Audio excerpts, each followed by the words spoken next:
Hello students, आज हम पढ़ रहे हैं कक्षा 7 का चौथा अध्याय ऊष्मा। तो ऊष्मा में सबसे पहले हम पढ़ लेते हैं ऊष्मा क्या है। हमने ऊर्जा के बारे में बहुत पढ़ा है। ऊष्मा ऊर्जा का एक रूप है जो ताप के कारण होता है। ऊर्जा के अन्य रूपों की तरह ऊष्मा का भी प्रवाह होता है।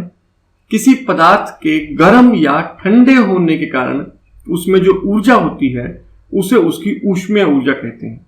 जब हम किसी वस्तु को छूकर कहते हैं कि एक वस्तु गर्म है, ये वस्तु ठंडी है, ये सब हम क्या कह रहे हैं? उसकी ऊष्मा का पता लगा रहे हैं। जब हम कहते हैं कि कोई वस्तु हम छूकर पता लगाते हैं और हम कहते हैं कि गर्म है, तो इसका मतलब हमारे हाथ से अधिक ऊष्मा उस वस्तु में है।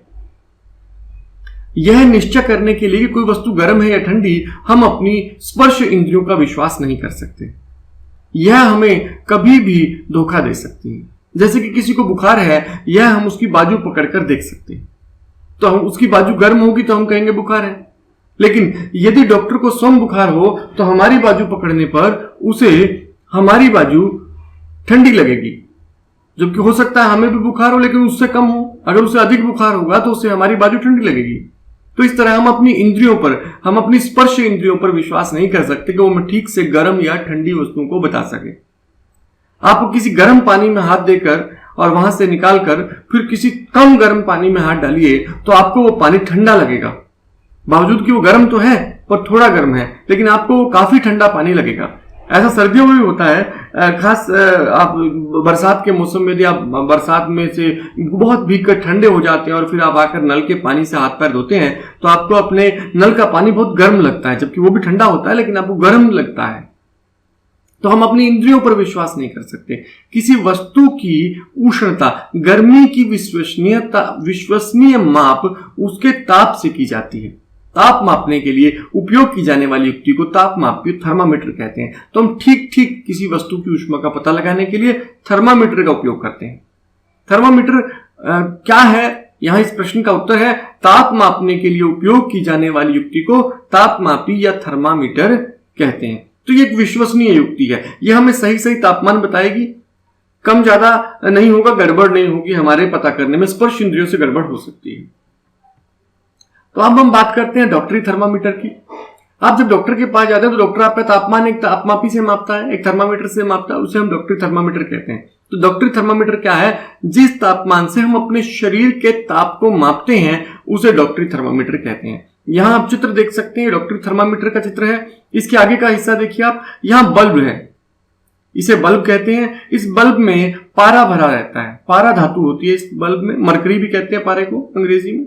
यहाँ एक पाइप है, इसमें से मरकरी ऊपर की ओर चढ़ता है। जैसे हम शरीर का तापमान मापते हैं तो मरकरी ऊपर की ओर जाने लगता है। इसमें यहाँ एक विभंग होता है, मोड़ होता है, और इसके बाद आप तापमान देखिए तो ये 35 डिग्री शुरू होता है। 35, 36, 37, 38, 39, 40, 41 और 42 ये अधिकतम है। हम आगे पढ़ेंगे कि ये 35 से 42 ही क्यों है। इसे हम डिग्री सेल्सियस में मापते हैं। यहाँ आप देख सकते हैं डिग्री सेल्सियस लिखा है। तो एक डॉक्टरी थर्मामीटर है जिसका उपयोग हम करते हैं शरीर का तापमान मापने के लिए। आप डॉक्टर के पास जब जाते हैं तो डॉक्टर आपको जो थर्मामीटर लगाता है वो डॉक्टरी थर्मामीटर होता है। डॉक्टरी थर्मामीटर की बनावट के बारे में हम पढ़ लेते हैं। तो डॉक्टरी थर्मामीटर में एक लंबी बारीक तथा एक समान व्यास की कांच की नली होती है। इसके एक सिरे पर एक बल्ब होता है। बल्ब में पारा भरा होता है।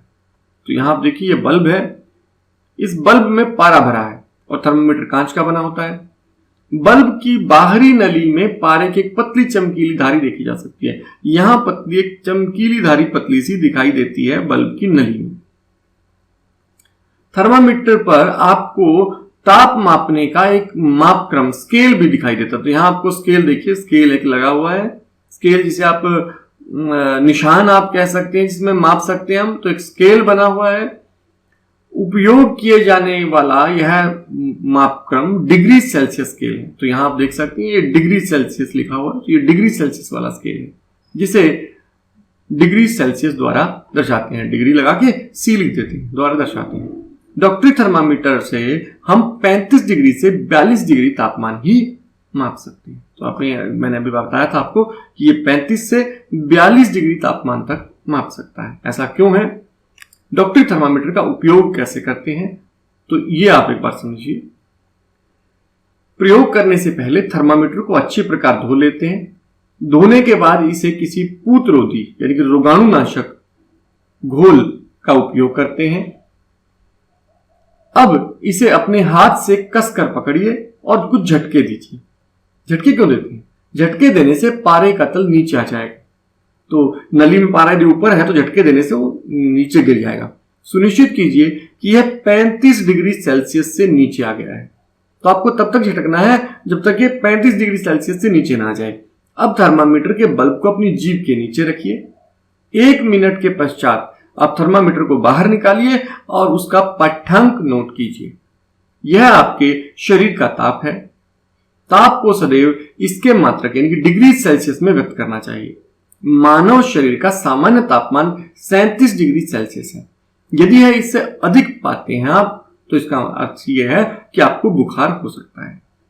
तो आप मानव शरीर का सामान्य तापमान कितना है? 37 डिग्री सेल्सियस है। थर्मामीटर पढ़ते समय क्या सावधानियां बरतनी चाहिए? थर्मामीटर का उपयोग से पहले और उपयोग के पश्चात धोना चाहिए। धोने के लिए किसी एंटीसेप्टिक पूतरोधी घोल का उपयोग अच्छा रहता है। सुनिश्चित कीजिए कि उपयोग से पहले पारे का तल 35 डिग्री सेल्सियस से नीचे हो। थर्मामीटर को पढ़ते समय पारे का तल दृष्टि रेखा की सीध में होना चाहिए, यानी आंखों के बिल्कुल सामने रखिए, ना नीचे से देखते हैं ना ऊपर से देखते हैं। इससे हमें गलत तापमान का पता लगेगा। थर्मामीटर का सावधानी से उपयोग कीजिए। किसी कठोर वस्तु से टकराने पर यह टूट सकता है। जब झटक रहे हैं तब खासतौर पर ध्यान दीजिएगा किसी से टकराए ना, कि टकराने पर यह टूट जाएगा। कांच का है ना। थर्मामीटर का उपयोग करते समय इसे बल्ब से नहीं पकड़ना चाहिए। अगर आप बल्ब से पकड़ेंगे तो आपका हाथ का स्पर्श तापमान को प्रभावित कर सकता है। इसलिए थर्मामीटर को हमेशा पीछे से पकड़ते हैं, कभी भी अगले बल्ब को उसके नहीं पकड़ते हैं। थर्मामीटर को मुंह से बाहर निकाल लेने पर तल नीचे या ऊपर क्यों नहीं जाता? तो आप ये देख रहे हैं कि हम डॉक्टर आपके मुंह में से निकालकर फिर धीरे से देखता है, आराम से देखता है, वो पारा नीचे क्यों नहीं गिरता? डॉक्टरी थर्मामीटर में एक विभंग होता है, ऐसा एक मोड़ होता है। आप ध्यान से देखेंगे तो पारे का इस तरह एक विभंग दिखाई देगा आपको। इस तरह से चित्र में देखिए, ये एक विभंग है और इस विभंग के बाद पारे की सीधी नली है, सीधी नली है उसके बाद। तो ये विभंग क्यों है? यह पारे के तल को अपने आप नीचे गिरने से रोकता है। तो यदि आपसे पूछा जाए कि डॉक्टरी थर्मामीटर में एक विभंग होता है क्यों, तो इसका उत्तर आप ये लिख सकते हैं कि यह पारे के तल को अपने आप नीचे गिरने से रोकता है। और यदि आपसे पूछा जाए कि डॉक्टरी थर्मामीटर को मुंह से बाहर निकाल लेने पर भी पारे का तल नीचे या ऊपर क्यों नहीं जाता, तो आप क्या उत्तर लिखेंगे? तो आप उत्तर लिखिए कि क्योंकि डॉक्टरी थर्मामीटर में एक विभंग होता है। यह विभंग पारे के तल को अपने आप नीचे गिरने से रोकता है, इसलिए डॉक्टरी थर्मामीटर को मुंह से बाहर निकाल लेने पर भी पारे का तल अपने आप नीचे या ऊपर नहीं जाता। तो अब हम बात करते हैं प्रयोगशाला तापमापी की। प्रयोगशाला में उपयोग होने वाले तापमापी को प्रयोगशाला तापमापी कहते हैं। तो प्रयोगशाला तापमापी किसे कहते हैं? प्रयोगशाला में उपयोग होने वाले तापमापी को प्रयोगशाला तापमापी कहते हैं। प्रयोगशाला तापमापी का परिसर स्केल प्रायः -10 डिग्री सेल्सियस से 110 डिग्री सेल्सियस होता है। आप चित्र में जो थर्मामीटर देख सकते हैं, ये एक प्रयोगशाला तापमापी है। आप इसमें यहां देखिए, यहां पारे की बजाय अल्कोहल भरा गया है, लेकिन अधिकतर में पारा होता है, कुछ में अल्कोहल भी आजकल उपयोग किया जा रहा है। ये आप देख सकते हैं, ये एक प्रयोगशाला तापमापी है जिसके अगले सिरे में पारा भरा गया है और -10 से 110 डिग्री तक ताप परिसर इसका है। प्रयोगशाला तापमापी का उपयोग करते समय डॉक्टरी थर्मामीटर का पाठ्यांक लेते समय बरती जाने वाली सभी सावधानियां तो बरतनी ही है, साथ ही कुछ और सावधानियां भी बरतनी है। तापमापी का ऊर्ध्वाधर रखना चाहिए, तिरछा नहीं, सीधा रखना है बिल्कुल एकदम से। जैसे आप चित्र में देख रहे हैं, बिल्कुल सीधा रखना। अगर आप इसे टेढ़ा रखेंगे तो इसका तापमान ठीक से नहीं आएगा। तापमापी का बल्ब चारों ओर से उस पदार्थ से घिरा हो जिसका ताप चाहिए, चारों ओर से घिरा हुआ हो, लेकिन सतह को ना छुए। बल्ब बर्तन की दीवार को नहीं छूना चाहिए। एक और विशेष बात कि जब हम प्रयोगशाला तापमापी का तापमान देखना चाहते हैं तो हम इसे बाहर निकाल कर नहीं देख सकते। हम जिस वस्तु का तापमान देख रहे हैं, जब ये उसमें डूबा हुआ होगा तभी उसका तापमान हम देख पाएंगे। अगर हम बाहर निकालेंगे तुरंत ये नीचे गिरने लगेगा, क्योंकि इसमें विभंग नहीं होता है। तापमापी में पारे के उपयोग के विषय में अनेक चिंताएं हैं, क्योंकि आपने देखा कि थर्मामीटर के अगले भाग में बल्ब में पारा होता है, इसलिए पारे के साथ कुछ समस्याएं हैं। पारा बहुत विषाक्त होता है, जहरीला होता है, और यदि तापमापी टूट जाए तो उसका निपटान बहुत कठिन है।